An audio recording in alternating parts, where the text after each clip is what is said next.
David Keene is the president of the National Rifle Association. He joins us now live. Mr. Keene, thanks for your time. I appreciate it. My pleasure. Is this a classic case of the unstoppable force meeting the immovable object when it comes to the NRA and the administration over this? Is there simply no area for compromise? And if not, where does it leave the American people? Well, I think, Matt, that what we've got is are very different views about what needs to be done to prevent the kind of tragedy that took place in Newtown. We focused on school security. We're very concerned about the mental health system in this country.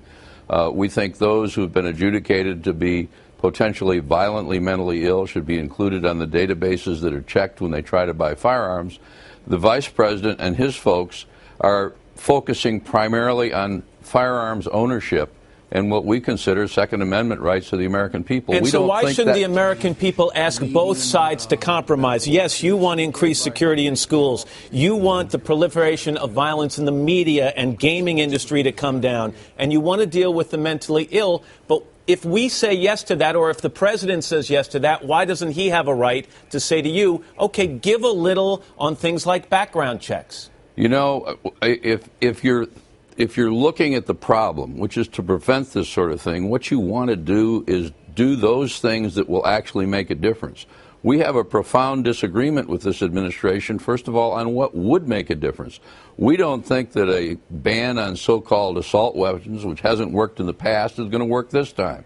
We think many of those proposals are basically feel-good proposals, and what we really need to do is get to the question of why this is happening and what can be done about it. So I don't think there's any lack of concern about dealing with the problem.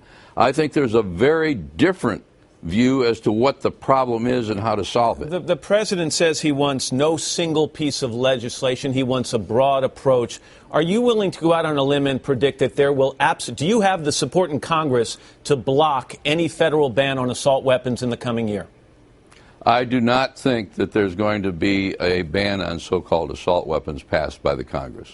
How close do you think Congress can get on that? I mean, people talk about the power of the NRA. They look at it almost, you know, in monumental terms. Do you think in the wake of these shootings that power has been eroded at all, Mr. Keene? Well, I don't know that the NRA is that powerful. I do think that those Americans who believe strongly in the Second Amendment and their right to own privately and use firearms for legitimate purposes, there's a huge number of people who really care about these issues. We try to provide leadership to those folks. We try to represent them before the Congress and elsewhere. But it's not the power of the NRA, Matt. What it is the strength of belief among millions of Americans in their right under the Constitution to privately own firearms. This is a debate that's going to continue and be intense over the next couple of months and perhaps years, Mr. Keene. I know you'll be a part of it, and I thank you for your time this morning. Anytime. My pleasure. Thank you very much.